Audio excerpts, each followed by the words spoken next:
Nagsimula ako ng gamot noong 1989. Hindi ko alam kung bakit pinagkaloob ako yun, hindi pa nakatapos ng grade 1. Pag ipagkakaloob ay huwag tatanggi. Tawas ay siyang kailangan sa tao may sakit. Ang ginagamot ng tawas ay yung pag-espiritu na masamaan. Doon nakikita kung saan ka na masamaan o may nag-aalaga sa iyo. Tapos may nakakarga sa katawan mo. Kita doon sa tawas na yun.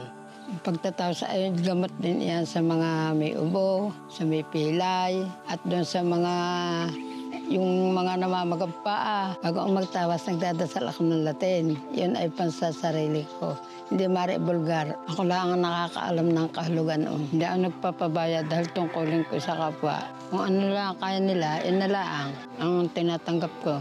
Dito sa Limbang na Matanday, ako lang ang nagtatawas pa. Wala akong mapapasahan, wala akong matuturuan. At ako may anak, hindi pwedeng ipasa yan dahil ang pumili na ay ang Panginoon Diyos.